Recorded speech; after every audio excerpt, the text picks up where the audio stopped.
Hello everyone. आज जो आपका जो टॉपिक है वो है कहानी लेखन, जो कि क्लास 12th में आ रहा है। इससे रिलेटेड क्वेश्चंस जो होंगे वो नेक्स्ट वीडियो होंगे। इसके लिए मेरे चैनल को सब्सक्राइब जरूर कर लेना, इसके सारे नोट्स आपको मेरे चैनल पे मिलेंगे। तो स्टार्ट करते हैं। कहानी लेखन किसी घटना, पात्र या समस्या का क्रमबद्ध ब्यौरा, उनमें जिसमें परिवेश हो, द्वंद्वात्मकता हो, कथा का क्रमिक विकास हो, चरम उत्कृष्ट बिंदु हो, उसे कहानी कहा जाता है। हर आदमी किसी न किसी रूप में कहानी सुनता और सुनाता है। हर आदमी में कहानी लिखने का मूल भाव निहित होता है। कहानी का इतिहास मनुष्य के इतिहास जितना पुराना है। कथा, कहानी सुनते सुनते उनमें कल्पनाओं का मिश्रण भी होने लगता है। संचार के अन्य किसी साधन के न होने से प्राचीन काल में मौखिक कहानियों की लोकप्रियता थी। तो लोग मौखिक रूप से कहानियाँ, मौखिक यानी ओरली कहानी सुनाते थे। तो कहानी में कथानक कैसा होना चाहिए? तो कहानी का केंद्र बिंदु होता है कथानक।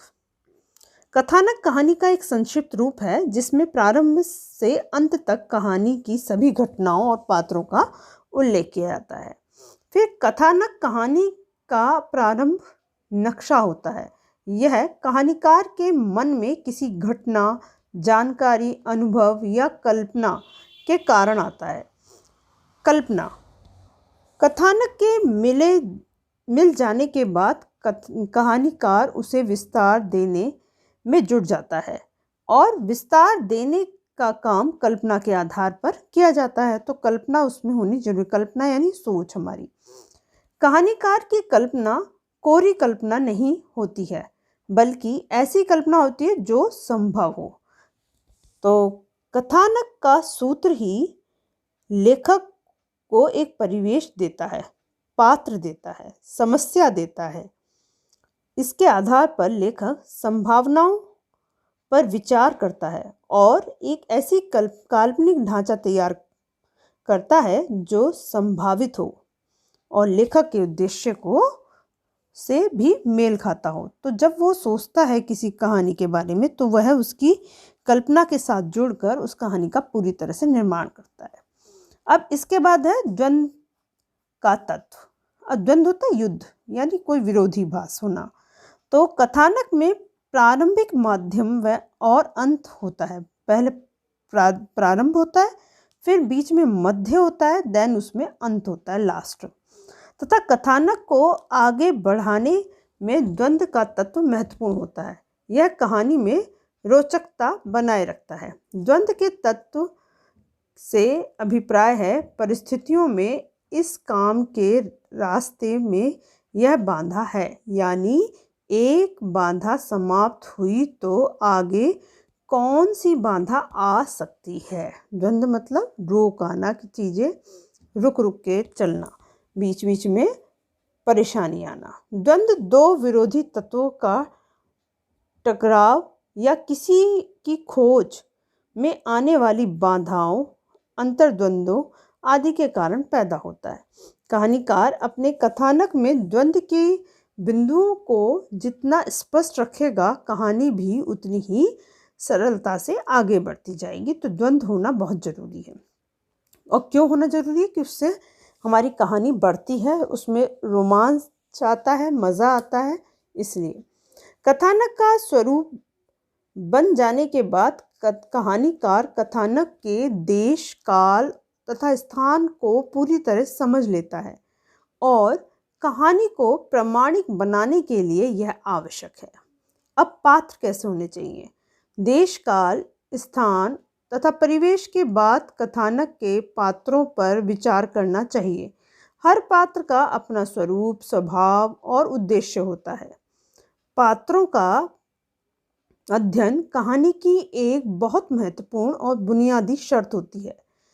कौन से पात्र की किस किस परिस्थिति में क्या प्रक्रिया होगी, यह भी कहानीकार को पता होना चाहिए। तो पात्र यानी जो रोल, कैरेक्टर हैं, जो रोल अदा करते हैं। अब चरित्र चित्रण। पात्रों के चरित्र चित्रण का सबसे सरल तरीका होता है पात्रों के गुणों का कहानी द्वारा बखान होना।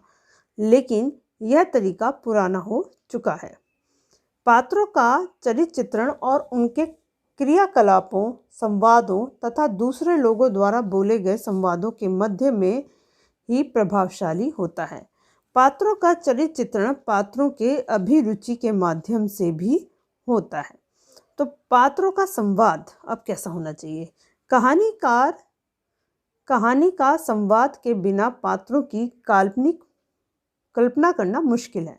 संवाद ही कहानी को पात्रों को स्थापित, विकसित करते हैं और कहानी को गति देते हैं, आगे बढ़ाते हैं।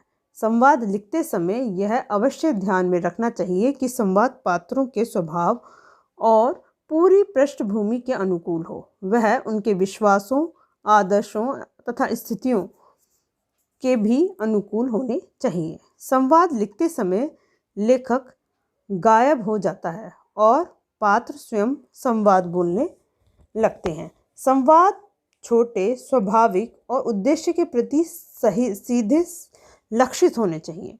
संवादों का अनावश्यक विस्तार बहुत ही जटिलताएं पैदा कर देता है और कहानी में झोल डाल देता है, यानी कहानी को रोक देता है। अब चरम उत्कृष्ट या क्लाइमैक्स।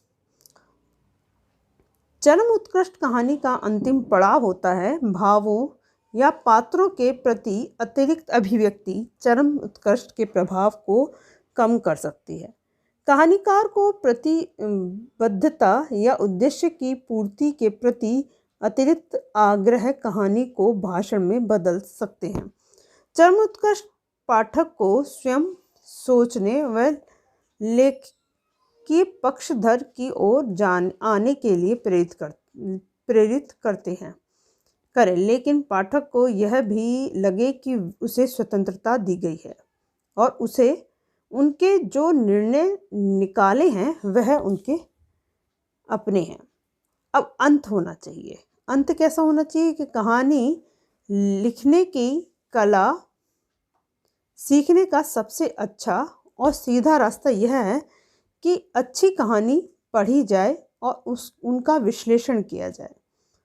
कहानी लेखन सीखने की प्रक्रिया में यही सबसे अधिक कारगर माध्यम होगा। तो इस प्रकार से आपकी कहानी समाप्त होती है। कहानी में ये अंत होना चाहिए, चरम उत्कृष्ट व क्लाइमैक्स होना चाहिए, पात्रों का संवाद सटीक होना चाहिए और पात्रों के अनुसार होना चाहिए। चरित्र चित्रण जैसे जैसे पात्र लिए गए हैं उनका चरित्र के अनुसार ही उस कहानी को आगे बढ़ाना चाहिए। फिर इसके बाद काल, देश काल, वातावरण, जो जिस परिस्थिति में आप कहानी लिख रहे हैं उसके अनुसार ही पात्रों को चुनकर फिर कार्य करना चाहिए। और द्वंद्व का तत्व, यानी बीच में ऐसे रुकावट जरूर आनी चाहिए जिससे कहानी को पढ़ने में आनंद आए। कल्पना के साथ जोड़कर कहानी तैयार की जाती है और कथानक कहानी का कथा जो होती है वो कल्पना के साथ जुड़ के तैयार होती है। इस प्रकार से कहानी लेखन कंप्लीट होता है। अब नेक्स्ट वीडियो में होगा आपका कविता। उससे पहले नाटक वाली बना चुके हैं, आप देख सकते हैं। उससे रिलेटेड क्वेश्चन भी दे चुके हैं, तीनों से रिलेटेड। तो आप मेरे प्लेलिस्ट में जाके देख सकते हैं और चैनल को सब्सक्राइब कर लें जिससे कि आने वाले जो और क्वेश्चन आंसर है उसकी वीडियो आपको मिल सके। आज के लिए बस इतना ही। धन्यवाद।